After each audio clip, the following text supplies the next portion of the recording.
Hi friends, welcome back to the with Kannada YouTube channel. ಇವತ್ತಿನ recipe ಬಂದ್ಬಿಟ್ಟು bonda soup ಯಾವ ತರ ಮಾಡೋದು ಅಂತ ನಾನು ನಿಮ್ಗೆ ತಿಳಿಸ್ಕೊಡ್ತೀನಿ. ಚಳಿಗಾಲದಲ್ಲಿ ತುಂಬಾ ಚೆನ್ನಾಗಿರುತ್ತೆ. ಸೊ ಬನ್ನಿ ಯಾವ ತರ ಮಾಡೋದು ಅಂತ ನೋಡ್ಕೊಳ್ಳೋಣ. ನಾನು ಅರ್ಧ ಪಾವಷ್ಟು ಉದ್ದಿನ ಬೇಳೆನ ನೆನ್ಸಿಟ್ಕೊಂಡಿದ್ದೆ. 3 ರಿಂದ 4 ಗಂಟೆ ಕಾಲ ನೆನ್ಸಿಟ್ಕೊಂಡಿರ್ತೀವಿ. ಸೊ ನೀಟಾಗಿ ತೊಳೆದ್ಬಿಟ್ಟು ನೆನ್ಸಿಟ್ಕೋಬೇಕು. ನೆಂದ ಮೇಲೆ ಕೂಡ ಒಂದ್ ರೌಂಡ್ ತೊಳ್ಕೊಳ್ಳಿ, ಯಾಕಂದ್ರೆ ಬೋಂಡಾ ಫ್ರೈ ಮಾಡಿದಾಗ ಕಲರ್ ಚೇಂಜ್ ಆಗಲ್ಲ. ಸೊ ಈಗ ರೆಡಿ ಮಾಡಿ ಇಟ್ಕೊಂಡಿರ್ತೀವಲ್ಲ, ಅದನ್ನ ಮಿಕ್ಸಿಗೆ ಹಾಕೊಂಡು ನೀಟಾಗಿ ಮೃದುವಾಗಿ ನಾವು ಒಡೆಗೆಲ್ಲ ರುಬ್ಕೋತೀವಲ್ವಾ, ಅದೇ ತರ ಕನ್ಸಿಸ್ಟೆನ್ಸಿ ಮೇಂಟೈನ್ ಮಾಡ್ಬೇಕು. ಸೊ ಅದೆಲ್ಲ ಆದ್ಮೇಲೆ ಸೊ ಇದಕ್ಕೆ ಏನೇನು ಆಡ್ ಮಾಡೋದು ಅಂತ ನೋಡ್ಕೊಳ್ಳೋಣ. ಸ್ವಲ್ಪ ಜೀರಿಗೆ ಮತ್ತೆ ಒಂದು ಕಾಳು ಮೆಣಸು, ನಾನು ಸ್ವಲ್ಪ ಜಾಸ್ತಿ ಹಾಕಿದ್ದೆ, ನೀವೊಂದ್ 4 ಹಾಕೊಳ್ಳಿ ಸಾಕು. ಮತ್ತೆ ಸ್ವಲ್ಪ ಉಪ್ಪು ಹಾಕೊಂಡು ನೀಟಾಗಿ ಮಿಕ್ಸ್ ಮಾಡ್ಕೊಳ್ಳೋಣ. ಅದು ಏನಕ್ಕೆ ಅಂದ್ರೆ ನಾವು ತಿನ್ಬೇಕಾದ್ರೆ ಬೋಂಡ ಬರೀ ಇದೇ ಸಿಗ್ದಲ್ಲ ಇರ್ಲಿ, ಈ ಕಾಳು ಮತ್ತೆ ಜೀರಿಗೆ ತಿಂದ್ರೆ ಸೊ ಚೆನ್ನಾಗಿ ಬಾಯಿಗೆ ಸಿಗತ್ತೆ ಅನ್ನೋ ಉದ್ದೇಶಕ್ಕೋಸ್ಕರ ನಾನು ಅದನ್ನ ಹಾಕೋತಾ ಇದ್ದೀನಿ. ಈಗ ನೀಟಾಗಿ ಬೋಂಡನ ಫ್ರೈ ಮಾಡ್ಕೊಳ್ಳೋಣ. ಈಗ ನಾನು ಬೋಂಡ ಹಾಕ್ತಾ ಇರ್ಬೇಕಾ ಕನ್ಸಿಸ್ಟೆನ್ಸಿ ನೋಡಿದಿರ, ಇಷ್ಟು ನೀಟಾಗಿ ಜಾಸ್ತಿ ಗಟ್ಟಿ ಕೂಡ ಇಲ್ಲ ಮತ್ತೆ ಜಾಸ್ತಿ ತೆಳುವಾಗಿ ಕೂಡ ಇಲ್ಲ.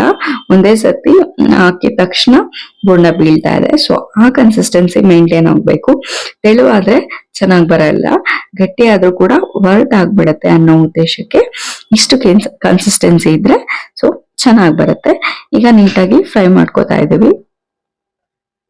ನೋಡಿ ಈಗ ಲೈಟ್ ಆಗಿ ಬ್ರೌನಿಶ್ ಆಗಿದೆ. ಸೊ ನಾನು ಈಗ ಏನ್ ಮಾಡ್ತೀನಿ, ನಾನು ಲಾಸ್ಟ್ ವಿಡಿಯೋದಲ್ಲಿ ನನ್ನ ಪ್ರೀವಿಯಸ್ ವಿಡಿಯೋ ನೋಡಿದವ್ರಿಗೆ ಅರ್ಥ ಆಗಿರುತ್ತೆ, ನಾನು ಯಾವಾಗ್ಲೂ ಎಣ್ಣೆಲಿ ಬೋಂಡ ಅಥವಾ ಏನಾದ್ರೂ ಕರಿಬೇಕಾದ್ರೆ 2 ಸತಿ ಫ್ರೈ ಮಾಡ್ತೀನಿ. ಯಾಕಂದ್ರೆ ಎಣ್ಣೆ ಜಾಸ್ತಿ ಕುಡಿಯೋದಿಲ್ಲ ಮತ್ತೆ ಬೋಂಡ ಕೂಡ ಜಾಸ್ತಿ ಎಣ್ಣೆ ಇಟ್ಕೊಳ್ಳಲ್ಲ ಅನ್ನೋ ಉದ್ದೇಶದಕ್ಕೋಸ್ಕರ. ಈಗ ನೋಡಿ ಒಂದ್ಸತಿ ತೆಗಿತಾ ಇದ್ದೀನಿ. ಇದು ಆಲ್ಮೋಸ್ಟ್ 90% ಬೆಂದಿರುತ್ತೆ. ಈಗ ಇನ್ನೊಂದ್ಸತಿ ಹಾಕ್ತಾ ಇರೋದ್ರಿಂದ ಒಂದ್ 5 ಸೆಕೆಂಡ್ ಬಿಟ್ಟು ಹಾಕಿದ್ರೆ ಸಾಕು. ಅವಾಗ ಇನ್ನೊಂದ್ಸತಿ ಫ್ರೈ ಆಗುತ್ತೆ. ನೀಟಾಗಿ ಎಣ್ಣೆ ಕೂಡ ಜಾಸ್ತಿ ಹಿಡಿಯಲ್ಲ ಅನ್ನೋ ಉದ್ದೇಶಕ್ಕೋಸ್ಕರ ನಾನು ಈ ಟ್ರಿಕ್ ನ ಯೂಸ್ ಮಾಡ್ತೀನಿ.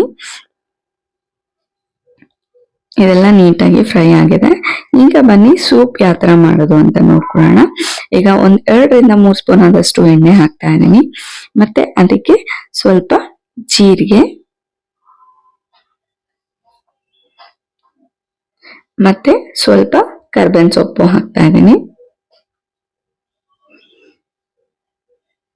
ಜೀರಿಗೆ ಮತ್ತೆ ಕರ್ಬೇವಿನ ಸೊಪ್ಪನ್ನ ಸ್ವಲ್ಪ ಫ್ರೈ ಮಾಡ್ಕೊಳ್ಳೋಣ.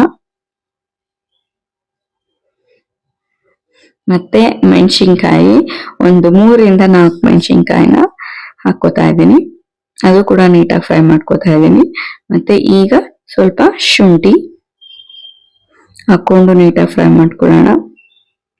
ಈಗ ಮತ್ತೆ ನಾನು ಜೀರಿಗೆ ಮತ್ತೆ ಮೆಣಸುನ ಪುಡಿ ಮಾಡಿ ಇಟ್ಕೊಂಡಿರ್ತೇನೆ, ಮೆಣಸು ಕಾಳನ್ನ. ಸೊ ಅದನ್ನ ಹಾಕ್ತಾ ಇದ್ದೀನಿ. 1-2 ಹಾಕ್ತಾ ಇದ್ದೀನಿ.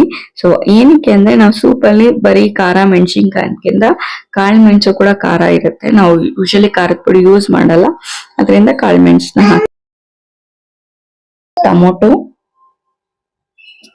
ಟೊಮೊಟೊ ಹಾಕೊಂಡು ಫ್ರೈ ಮಾಡ್ತಾ ಇದ್ದೀನಿ. ಟೊಮೊಟೊ ಹಾಕೊಂಡು ನೀಟಾಗಿ ಫ್ರೈ ಮಾಡ್ತಾ ಇದ್ದೀನಿ. ಸೊ ಈಗ ಸ್ವಲ್ಪ ಅರಿಶಿನ ಹಾಕೊಂಡು ನೀಟಾಗಿ ಫ್ರೈ ಮಾಡ್ತೀನಿ. ಅದಕ್ಕೆ ನಾವು ಹಸಿದ ಅಕ್ಕಿ ತುರಿದಿಟ್ಕೊಂಡಿರ್ತೀವಲ್ವಾ, ಆ ಕೊಬ್ಬರಿನ ಹಾಕೊಳ್ಳೋಣ. ಕಾಯಿ ತುರಿ ಹಾಕೋತಾ ಇದ್ದೀನಿ. ಹಸಿ ಕಾಯಿ ತುರಿ ಹಾಕೊಳ್ಳಿ. ಸೊ ಈಗ ಅದು ಕೂಡ ನೀಟಾಗಿ ಫ್ರೈ ಮಾಡ್ತಾ ಇದ್ದೀನಿ. ಈಗ ನಾವು ಕುಕ್ಕರಲ್ಲಿ ಬೇಯಿಸಿಟ್ಕೊಂಡಿರ್ತೀವಲ್ವಾ, ಹೆಸರು ಬೇಳೆನ ಹಾಕೊಳ್ಳೋಣ. ಸೊ ಸೂಪ್ ರೆಡಿ ಆಗುತ್ತೆ.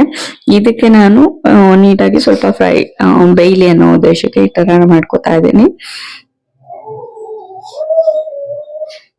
ನೋಡಿ ಈಗ ಸ್ವಲ್ಪ ಉಪ್ಪು ಹಾಕ್ತಾ ಇದ್ದೀನಿ, ಯಾಕಂದ್ರೆ ನಾವು ಬೋಂಡ ಕೂಡ ಸ್ವಲ್ಪ ಹಾಕಿದ್ವಿ, ಇದಕ್ಕೂ ಕೂಡ ಹಾಕಿದ್ವಿ. ತುಂಬಾ ಬೋಂಡಾಗೆ ಜಾಸ್ತಿ ಹಾಕಿದ್ರೆ ತಿನ್ನೋದಕ್ಕೆ ಆಗಲ್ಲ. ಸೊ ಎರಡಕ್ಕೂ ಸಪ್ರೇಟ್ ಆಗಿ ಸ್ವಲ್ಪ ಹಾಕೊಂಡ್ರೆ ಚೆನ್ನಾಗಿರುತ್ತೆ. ಅಡಿಷನಲ್ ಬೇಕಂದ್ರೆ ನೀವು ಹಾಕೋಬಹುದು ಅನ್ನೋ ಉದ್ದೇಶಕ್ಕೋಸ್ಕರ. ಈಗ ಸ್ವಲ್ಪ ಗಟ್ಟಿಯಾಗಿದೆ ಅನ್ನಿಸ್ದಾಗ ನೀವು ನೀರ್ನ ಹಾಕೊಳ್ಳಿ, ಏನೂ ಆಗಲ್ಲ. ಯಾಕಂದ್ರೆ ಯೂಶಲಿ ಸೂಪ್ ಯಾವಾಗ್ಲೂ ತುಂಬಾ ತೆಳುವಾಗೆ ಇರ್ಬೇಕು. ನಾನ್ ಸ್ವಲ್ಪ ಥಿಕ್ನೆಸ್ ಇರ್ಲಿ ಅನ್ನೋ ಉದ್ದೇಶಕ್ಕೆ ಈ ತರ ಮಾಡ್ಕೋತಾ ಇದ್ದೀನಿ.